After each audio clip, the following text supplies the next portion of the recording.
तो अब तक के डिस्कशन में हमने क्या क्या देख लिया। मैग्नेटिक फील्ड फोर्स लगाता है।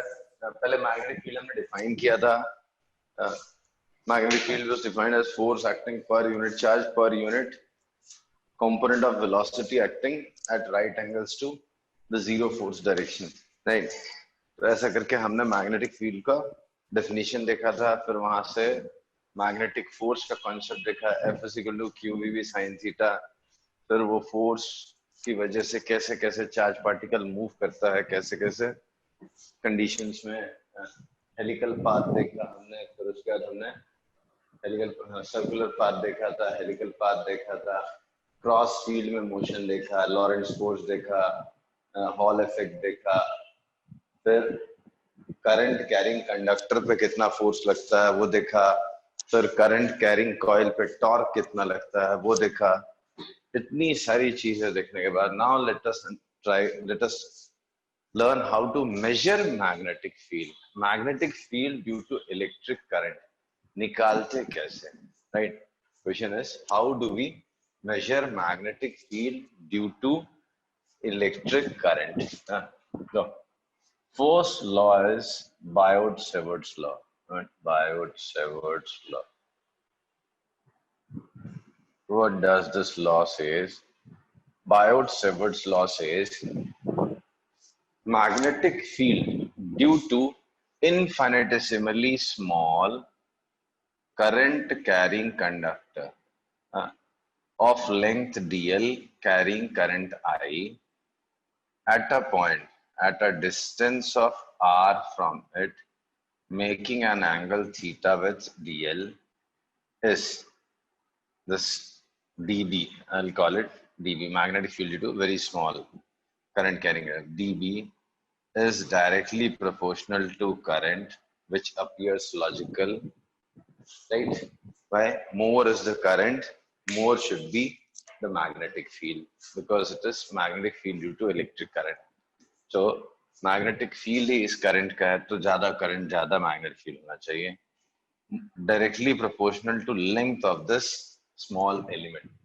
More is the length, more will be the magnetic field due to that element, right? So IDL. Now, to your surprise, it also depends on this angle theta.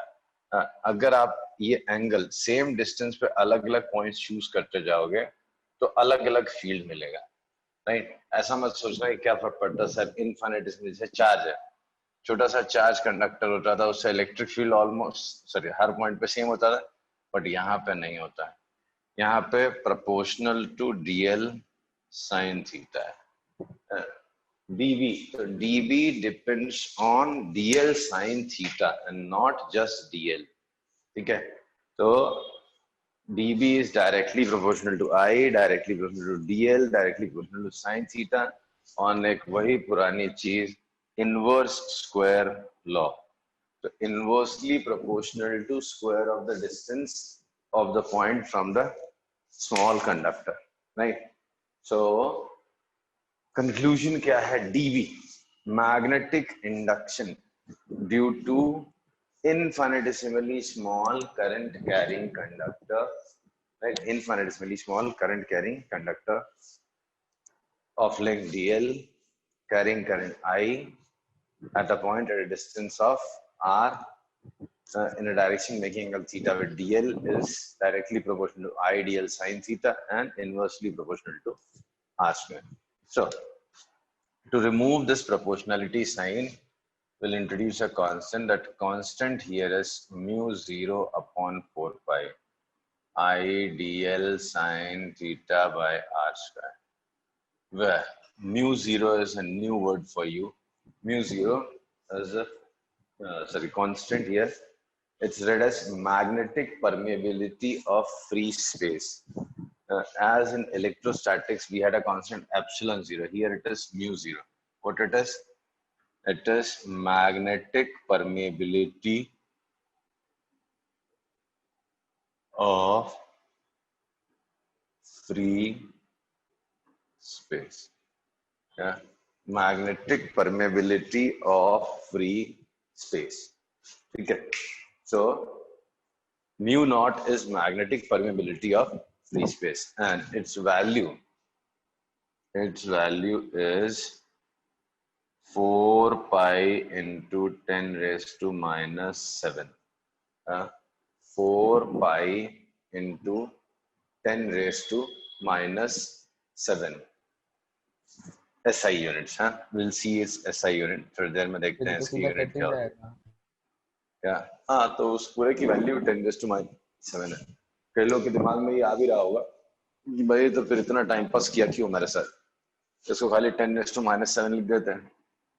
तो हुआ क्या actually, जैसे वहां पे 1/4 pi epsilon 0 होता है ना electrical permeability, तो कई एनालॉजीज आपको देखने मिलेंगे जहां पे जैसे इलेक्ट्रिसिटी से मैग्नेट में स्विच करना है तो epsilon 0 1/ε0 is replaced by mu 0। तो 1/ε0 को रिप्लेस करना है किससे, म्यू नॉट से। तो वो इसलिए कांस्टेंट उन्होंने ऐसा डिफाइन किया। और भी कुछ रीजंस हैं तो फिलहाल आपको जानने की जरूरत नहीं है, राइट। बस इतना समझ लो आपकी ऐसा होता है। हाँ। तो ऐसा यूनिट भी चाहिए तो लिख देता हूँ, उसके वेबर पर एम्पियर मीटर होता है, वेबर पर एम्पियर मीटर। पता नहीं बात बताना भूल नहीं जाओ। हाँ, तो वेबर पर एम्पियर मीटर, समझा। ये होती है म्यू नॉट की एसआई यूनिट। अब ये बन गया आपका फॉर्मूला किसका, मैग्नेटिक फील्ड मेजर करने का सबसे पहला फॉर्मूला, ठीक।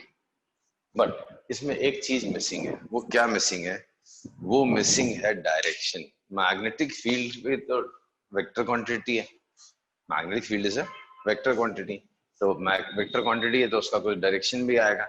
ये फॉर्मूला सिर्फ आपको मैग्नीट्यूड देगा, यहाँ पे अभी डायरेक्शन मिसिंग है। तो डायरेक्शन कहाँ से लाऊं, तो डायरेक्शन के लिए जो फॉर्मूला है वो ऐसा है, dB vector is mu 0/4 pi I dl cross r upon r cube. This is vector form.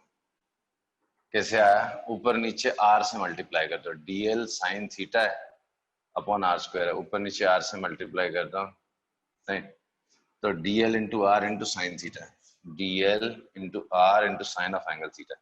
So this is magnitude of dl cross r, right. तो ये इसका मैग्नीट्यूड हो गया। एंड इत्तेफाक से इस पॉइंट पे जो डायरेक्शन थी मैग्नेटिक फील्ड की वो dl क्रॉस r से ही मैच करती है। तो पता चला हमको कि magnetic field in magnitude at direction completely is given by dB vector is equal to mu 0/4 pi this, right? That means direction of dB vector is given by right hand screw rule. Right hand screw rule. That is, rotate the fingers of right hand. Rotate the fingers of right hand from dl to r. From dl vector to r vector. Outstretched thumb gives direction of dB vector. So dB vector is in vector form. dB vector is given by formula mu 0/4 pi I dl cross r upon r cube। Right, तो इस point पे अगर आपको magnitude चाहिए तो कितना है, mu 0/4 pi I dl sine theta upon r square. अगर कोई पूछे डायरेक्शन तो ये रहा dl, ये रहा r। तो dl वेक्टर से r वेक्टर की तरफ rotate the fingers of right hand, thumb gives the thumb shows inwards. तो यहाँ पे मैग्नेटिक फील्ड इनवर्ड्स, ठीक है। तो 4-6 पॉइंट्स और दिखा के पहले पहचानेंगे हम लोग कि कहाँ पे मैग्नेटिक फील्ड है, ठीक है सर। इनवर्ड्स बोर्ड की तरफ ना सर, बोर्ड के अंदर। ये डीएल वेक्टर है, ठीक है, दिस इज डीएल वेक्टर। इस पॉइंट पे मैग्नेटिक फील्ड किधर होगा, अभी जस्ट मैंने दिखा दिया। बोर्ड के अंदर कार कहाँ है? आउटवर्ड बोर्ड होगा। का खुद सोचना मन में बेटा यार, ये इसके डीएल को इससे ज्वाइन करना, ये आ रहा है तो यहाँ पे इनवर्ड्स अभी जस्ट मैंने दिखाया, इस पॉइंट पे किधर होगा? Inwards outwards? Inwards. Inwards, right? पक्का सोच के बोला ना? हाँ इस पॉइंट पे कहाँ होगा? आउटवर्ड। आउटवर्ड्स। आउटवर्ड होगा। कैसे? ये रहा आर वेक्टर, ये रहा डीएल, तो डीएल क्रॉस आर ऊपर की तरफ आ रहा है, तो ये है ऊपर की तरफ। यहाँ पे इनवर्ड। इनवर्ड्स, ये डीएल क्रॉस आर अंदर की तरफ है। तो इन सारे पॉइंट्स में एक्चुअली ये जो लाइन दिख रही है आपको, इस लाइन पे जीरो होता है फील्ड, राइट? क्यों? साइन जीरो या sine 180, in both the cases it is zero. तो ये जो डीएल वेक्टर की लाइन है, इस लाइन पे कोई फोर्स फील्ड नहीं होता है, राइट? डीएल वेक्टर की लाइन पे कोई फील्ड नहीं होता है। इसके इस साइड हर एक जगह पे इनवर्ड्स होता है, इसके इस तरफ हर एक पॉइंट पे आउटवर्ड्स होता है। तो फील्ड लाइंस इधर से दिखती हैं और बाहर से ऐसे निकलती है। अच्छा, थोड़ा थोड़ा टेंस का याद होगा आपको। लूप बनाती हैं, एक साइड से इन होंगी और दूसरे साइड से आउट होंगी। ओके, समझा? हाँ सर। सो ये हो गया बायोट सेवर्ट्स लॉ। अब ये तो सिर्फ आपको किसका मैग्नेटिक फील्ड देगा? ये देगा मैग्नेटिक फील्ड आपको infinitesimally small current carrying conductor DL का, ठीक है? लेकिन हमारा इंटरेस्ट होगा फाइनाइट लेंथ वाले कंडक्टर्स पे, राइट? और interest will be to find magnetic field due to conductors of finite length, right?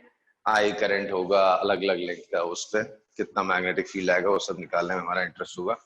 तो वो सब कैसे निकालेंगे? तो वो सब करेंगे इंटीग्रेशन के हेल्प से। Let's just take it one by one, एक एक करके स्टार्ट करते हैं। तो सबसे पहला और इम्पोर्टेंट वाला जो है, जिसपे सबसे ज्यादा क्वेश्चंस पूछते हैं जेईई में, पहला है मैग्नेटिक फील्ड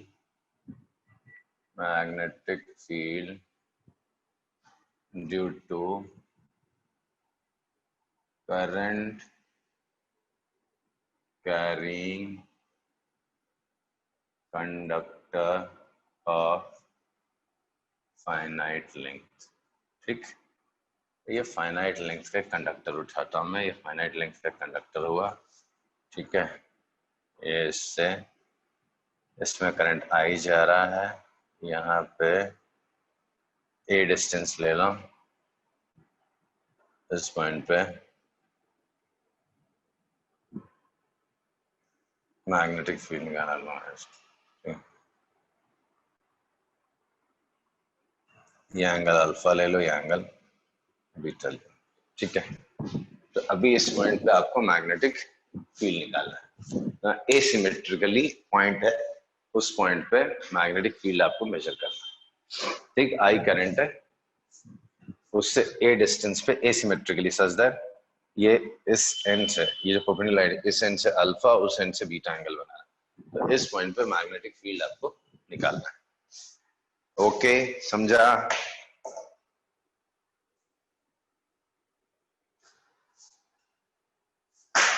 नहीं समझा क्वेश्चन? हाँ सर समझा। तो ये तो बोलो ना, बोलोगे नहीं तो कैसा बुरा लगता है मेरे को। तो मैग्नेटिक फील्ड मेजर करना है किसका? Infinitesimally sorry current carrying conductor of finite length at a point placed asymmetrically at a distance of a from it, right?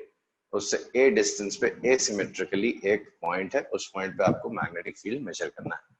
तो वही घिसी पिटी कहानी पुरानी, कैसे निकालें? इस कंडक्टर को छोटे छोटे पार्ट्स में डिवाइड करेंगे। एक छोटा सा पार्ट लेते हैं, कहाँ पे? x डिस्टेंस पे dx लेंथ का, ये x हो गया, ये dx हो गया, ये r हो गया, ये एंगल थीटा हो गया, ठीक? इसको छोटे छोटे पार्ट्स में डिवाइड करें। क्यों? क्योंकि मुझे फाइनाइट लेंथ का फॉर्मूला आता ही नहीं है। All I know is magnetic field due to infinitesimally small current carrying conductor, and that too I know it by Biot-Savart's law. तो जो हमने जस्ट अभी पढ़ लिया, राइट. सो ये जो छोटा सा एलिमेंट आपको नजर आ रहा है dx लेंथ का, जिसमें करंट कितना जा रहा है, I करंट जा रहा है. तो इस कंडक्टर का मैग्नेटिक फील्ड, छोटे से वाले कंडक्टर का मैग्नेटिक फील्ड इस पॉइंट पे कितना है, किस पॉइंट पे, इस पॉइंट पे कितना आएगा. तो ये फॉर्मूला अप्लाई करते हैं हम लोग. dB is equal to mu 0 upon 4 pi I dx by r square into sine theta. तो ये एंगल थीटा है, तो ये 90 माइनस थीटा है, ये 180 माइनस 90 माइनस थीटा, तो ये 90 प्लस थीटा हो गया. तो साइन 90 प्लस थीटा. देख लो सारी चीजें आपको समझ में आई क्या. dx और r के बीच में एंगल है वो 90 प्लस थीटा है. हाँ सर नहीं समझा. समझा. नहीं समझा? कौन बोला?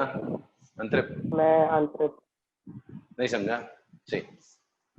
ये अगर dl लेंथ का एक कंडक्टर होता है, तो अभी हमने जस्ट पढ़ा था I करंट अगर फ्लो हो रहा है dl लेंथ में, तो this we have accepted without proof that magnetic field due to this is given by formula mu 0 upon 4 pi I dl sin theta by r square.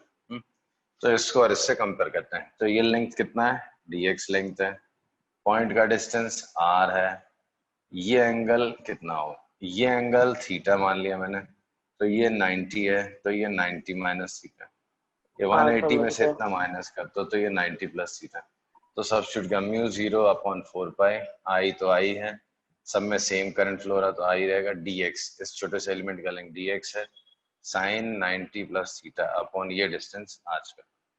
तो नहीं समझ में आया तो फिर से बताना, मैं वापस समझूंगा. तो आई dx cos theta by r square.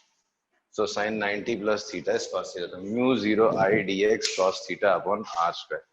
तो ये बना हमारा magnetic field due to this infinitesimally small current carrying conductor of length dx. Okay, समझा? हाँ. Very good. अब कहानी आती है कि जितने भी, सॉरी पहले इसका डायरेक्शन बताओ, इस डीबी का जो इस छोटे से एलिमेंट की वजह से मैग्नेटिक फील्ड यहाँ बनेगा, तो उसका डायरेक्शन क्या होगा, इनवर्ड. इनवर्ड होगा. तो अब कहानी आती है, जितने भी डिफरेंशियल एलिमेंट्स हैं इसके ऊपर, क्या उन सारे डिफरेंशियल एलिमेंट्स की वजह से जो मैग्नेटिक फील्ड आएगा वो इनवर्ड्स होगा? हाँ. सबका इनवर्ड होगा, राइट. तो मतलब इसमें रिजॉल्व करने के झंझट से बच गए बाबा. बराबर है? हाँ. इसमें रिजॉल्व करने के झंझट से अपन बच गए. तो एक काम तो आसान हुआ. इलेक्ट्रोस्टैटिक्स में हमने इसको रिजॉल्व भी किया था, राइट. अगर आप याद करो तो दोनों डायरेक्शन, सॉरी हर एक मैग्नेटिक, हर एक डिफरेंशियल एलिमेंट के इलेक्ट्रिक फील्ड जो था अलग अलग डायरेक्शन में होता था, तो हम रिजॉल्व भी करते थे. बट यहाँ अपन बच गए, रिजॉल्व करने की जरूरत नहीं है. ठीक है. तो अब देखो, अगर मैं सीधा इंटीग्रेट कर दूं तो कितने वेरिएबल दिख रहे हैं आपको इस एक्सप्रेशन में डीबी के?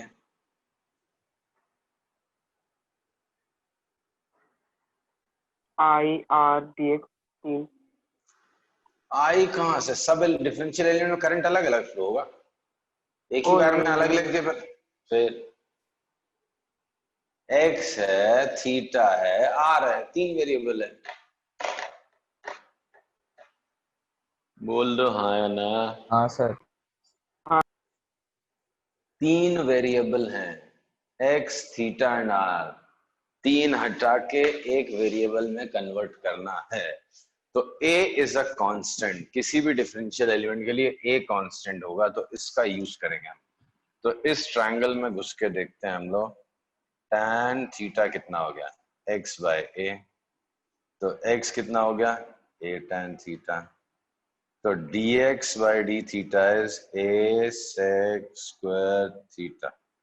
Differentiating both the sides with respect to theta, तो dx by d थीटा से एक कांस्टेंट sec स्क्वायर थीटा, तो dx की वैल्यू आ गई मेरे को, तो dv हो गया mu 0/4 pi as it is I, dx का वैल्यू हो गया a sec square theta d थीटा अपॉन r स्क्वायर। अब बचा r सब्स्टिट्यूट करना, अरे cos थीटा भूलिएगा, अब बचा r स्क्वायर, तो इस ट्रायंगल में फिर से जाके देखो और cos थीटा लिख के देखो, तो cos थीटा कितना है a a by sec r, theta tan theta d theta आएगा। तो r is a by cos theta that is a sec theta, तो ये सब्स्टिट्यूट कर दो, तो फाइनली डीवी का वैल्यू आ गया mu 0/4 pi I a sec square theta cos theta d theta upon r का value a sec square theta a square sec square theta, तो सेक स्क्वायर थीटा कट एक ए cut ले दे के बचा mu 0/4 पाई जो कांस्टेंट है I cos theta upon A D theta, तो answer बचा I cos theta upon A D theta, ये हो गया हमारा DB, right. So this is magnetic field due to this small conductor.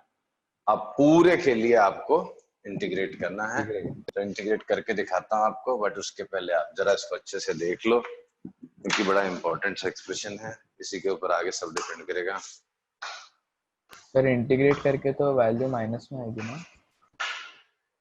क्यों माइनस आएगी भाई, कॉस का इंटीग्रेशन प्लस साइन होता है भाई, अच्छा साइन का माइनस कॉस होता है।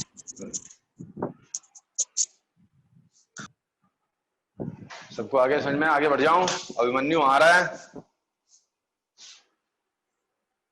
अभिमन्यु आ रहा है ना? Yes sir. देख बेटा गिव अप मत किया कर तू, तू गिव अप करना सीख गया, पता नहीं कहाँ से सीखा, पहले कोशिश करता तब गिव अप सोचता है, नहीं आया तो पूछते जाएगा ना, बताऊंगा। तो b is what, integration of db, तो integration db is mu 0/4 pi I cos theta d थीटा अपॉन ए, थीटा का वैल्यू माइनस अल्फा से बीटा, सो म्यू 0/4 पाई है, म्यू 0 I/4 पाई है, cos थीटा का इंटीग्रेशन बना sin theta minus alpha two beta, mu 0I/4 pi ए sin beta minus sin minus alpha, तो इतना ही लिख के छोड़ूंगा, मैं पूरा नहीं लिखूंगा, sin beta minus sine of minus alpha, तो ये आपको ऐसे छोड़ूंगा, इसके ऊपर बड़े क्वेश्चंस बनते हैं, एसिमेट्रिक डिस्ट्रीब्यूशन पे भी सिमेट्रिक पे भी बनते हैं, ठीक। चलो तो लिख देता हूँ, ये इस साइड है, इसके लिए लाइन के एक साइड है तो माइनस अल्फा, उस साइड प्लस बी, कभी कभी दोनों एक ही साइड रहेंगे, तो बहुत केयरफुल रहना आपको, राइट। तो mu 0I/4 pi a sine beta plus sine alpha, तो ये है आपका मैग्नेटिक फील्ड का फॉर्मूला, ठीक है, समझा? हाँ तो अब मैं आपको अलग अलग प्लेसमेंट दिखाऊंगा कंडक्टर और उसके ऊपर एक पॉइंट की, आपको मैग्नेटिक फील्ड मेजर कर करके बार बार मुझे बताना है, ठीक है। तो क्वेश्चन है आपका ये मेजर बी, ये बड़ा इंपॉर्टेंट होता है इसलिए इतना करा रहा हूं। कंडक्टर का लेंथ हर बार 10 सेंटीमीटर लूंगा,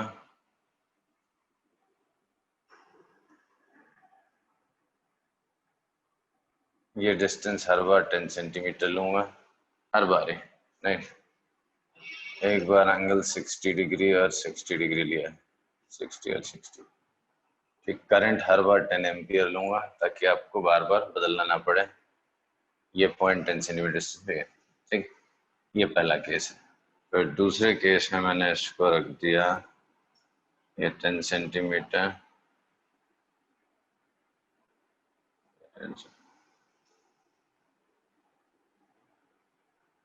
हाँ ये 10 एम्पियर ऐसा, ये पॉइंट। तीसरा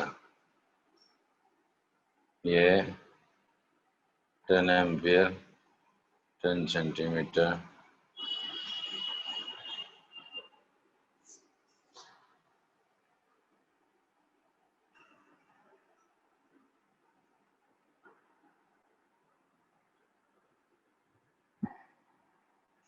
ये हो गया,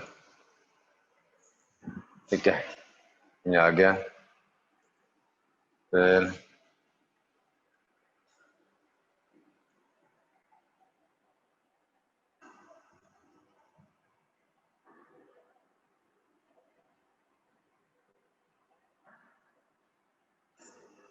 सब में 10 एम्पियर करंट है, इस पॉइंट तक ओपिनियन है, पॉइंट मार्क कर, पी पॉइंट है हर जगह पे यहाँ पे।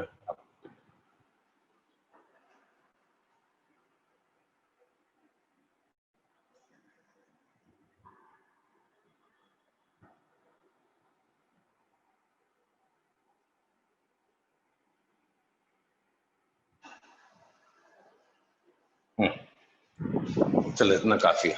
तो ये अलग अलग केसेस हैं, 1 2 3 4 5, ये 5 केसेस हैं। इन 5 केसेस पे आपको मैग्नेटिक फील्ड निकाल के बताना है।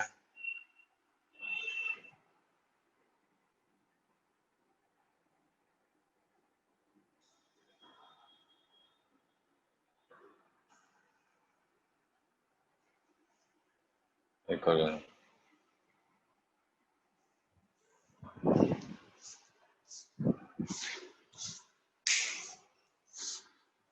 चलो स्टार्ट करो, पहले बताओ पहला वाला, फर्स्ट वाला बताओ। √3 into 10 raised to -5 √3 into 10⁻⁻⁵ -5। चलो देखें, आया और किसी को? हाँ एहसास, ये एहसास किधर गायब हो गई? एहसास की रुक गई सांस? नहीं सर, एहसास, फिर अरे सॉरी, ये मैं पहली मैं ही क्वेश्चन में गलत कर रखा, ये 10 सेंटीमीटर लिख के 60 डिग्री थोड़ी ना, हाँ 60 डिग्री ले लेते हैं। तो क्या हो गया, मैग्नेटिक फील्ड का formula μ0I/4πa sin alpha plus sign beta. हाँ, तो बीटा और अल्फा दोनों अलग अलग साइड है, तो μ0/4π इसकी वैल्यू होती है 10⁻⁻⁻। आई है 10 एम्पियर, ये है 0.1 metre, sine 60 plus sine 60, that is √3 2 plus √3, तो √3 1.732 into 10⁻⁻⁵ tesla weber per, that's answer. So 1.73 into 10⁻⁻⁵। First case हो गया ना, सेकंड केस। सर सेकंड वाले का 10⁻⁻⁵ सर, 10⁻⁻⁵ बी का वैल्यू μ0/4π 10⁻⁻⁷ हो गया। आई करंट हमेशा की तरह 10 एम्पियर, ये डिस्टेंस हमेशा की तरह 0.1 ले लिया मैंने। साइन अल्फा कितना, बीटा कितना, तो अल्फा कितना है इस फिगर में, अल्फा कितना है, बीटा कितना है?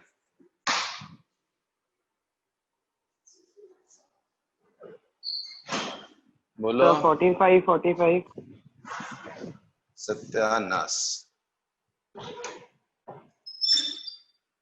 0 and 45। इस साइड का जो अल्फा था वो तो है ही नहीं ना, वो तो 0 हो गया, और ये नेचुरली 45 है, तो साइन 0। देखो अल्फा इस साइड वाला बनता था, ये पॉइंट हटा के आपने ऐसा कर दिया ना, तो ये एंगल कितना हो गया, 0 नहीं हो गया? ओ अच्छा, ये समझा ना, तो ये एंगल हो गया, इस साइड वाला एंगल हो गया 0, इस साइड वाला एंगल हो गया 45, तो साइन 0 प्लस साइन 45, जो 0.707, तो 7.07 into 10⁻⁻⁶ टेस्ला। जिसको नहीं समझ में आया वो बोलो। तो ये दो केस आ गए ना। थर्ड केस, ऐसी सिचुएशन में मैग्नेटिक फील्ड कैसे निकालोगे?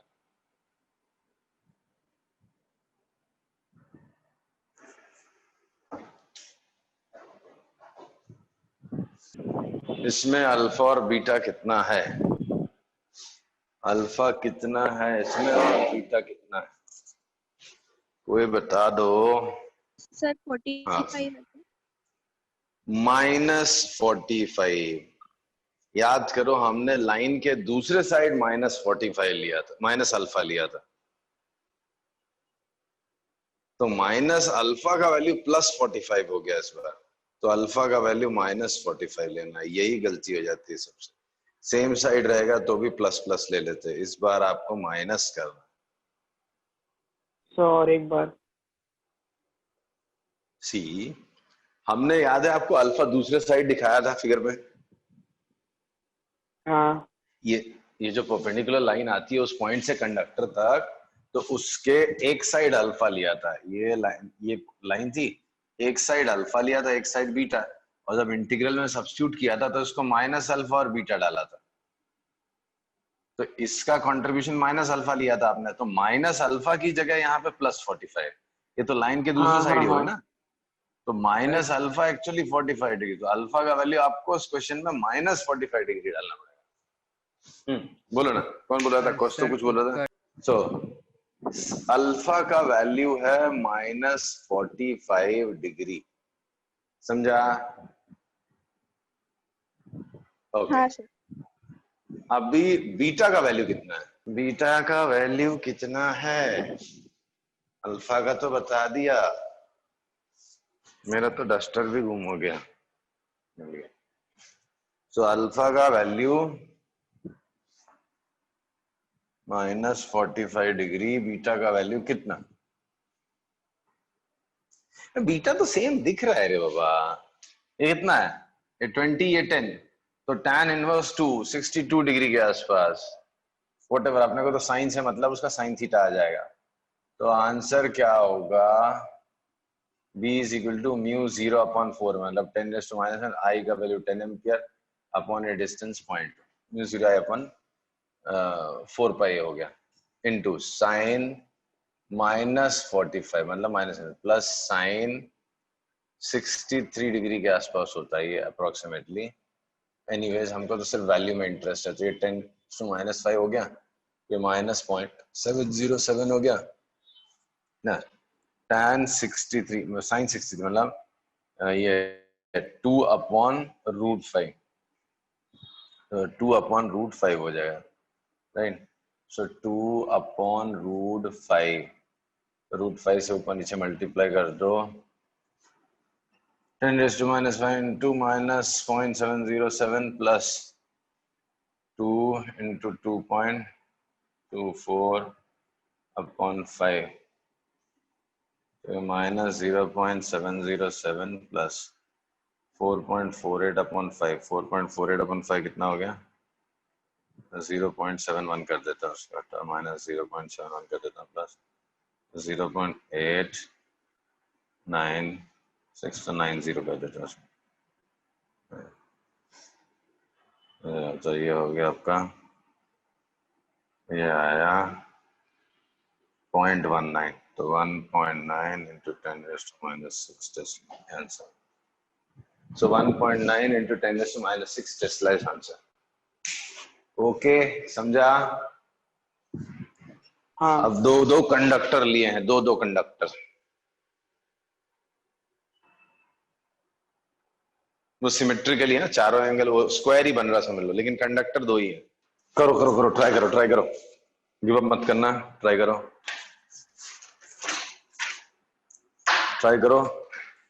मैं 2 मिनट के बाद बताऊंगा, बाकी लोग भी ट्राई करो। सर उत्कर्ष पूछ रहा है 0 है क्या आंसर? ना, कैसी बात कर रहे हो, दोनों का डायरेक्शन सेम है, कैसे 0 हो जाएगा बेटा? मिथिलेश ने बताया है 2 into 10⁻⁵। Let us see what's the answer. See, पहला तो आप समझ जाओ कि मेरा डस्टर गुम हो गया, नहीं मिल गया, तो पहला तो आप समझ जाओ कि एक वायर का निकालना है, फिर दूसरे का उसके हिसाब से आएगा, तो आप तो खाली एक वायर का सोचो इसका, ये अभी जस्ट हमने निकाला था, कितना निकाला था हमने इसकी वजह से मैग्नेटिक फील्ड, इसका अल्फा 0 था और बीटा कितना था? 45 था, तो इसका फील्ड कितना आता? अभी निकाला था ना हमने, 7.07 into 10⁻⁻⁶। 10⁻⁻⁶, ठीक, और ये डायरेक्शन था इनवर्ड्स, ठीक, ओके। अब आप इसकी वजह से देखो, इसका छोड़ दो, आप इसका देखो, तो इसका देखोगे आप, इसकी वजह से जो है वो V1 है और इसकी वजह से V2 है, तो इसका देखो अगर आप, तो इसका जो अल्फा है वो 45 तो बहुत है blur और हो बीटा गया है। 0। तो इसका अभी भी अल्फा blurry है। 45। यार ये मजाक कर रहा है कि मेरे साथ कौन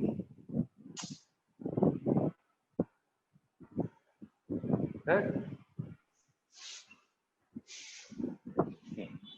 इसका अल्फा 45 है और बीटा 0 है। वॉट एवर, आंसर इतना ही आएगा 7.07। देख लो आता है कि नहीं।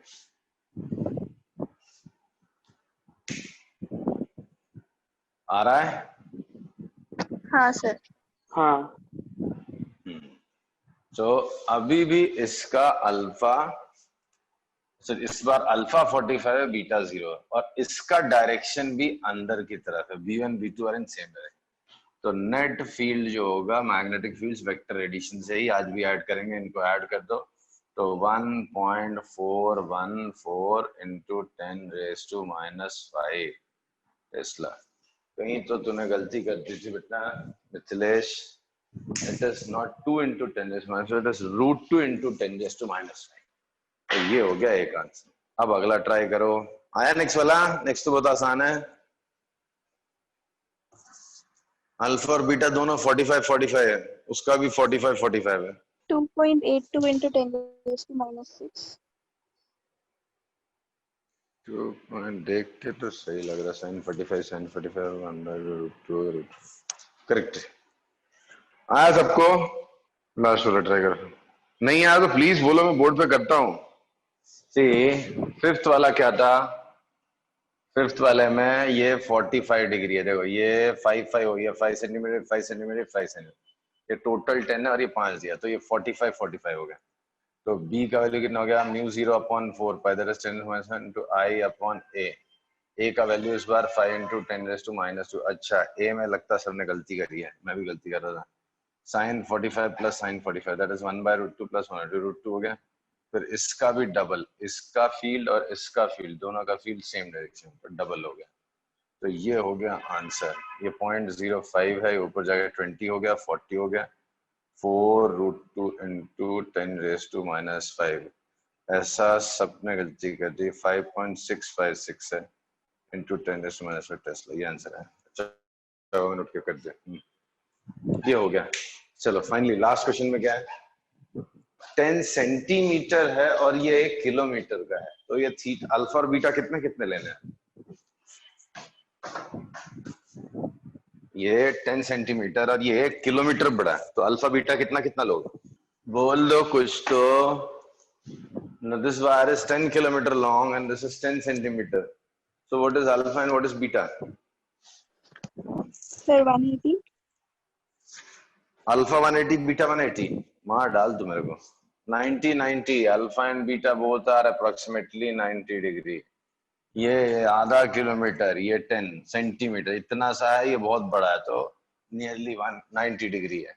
तो फॉर्मूला क्या बन जाएगा? μ0/4 पाई I upon a into sin 90 plus sin 90। sin 90 plus sin 90 is 1/2 okay समझा? हाँ गुड। चलो I will stop the story here. कल करते हैं और इंटरेस्टिंग क्वेश्चंस।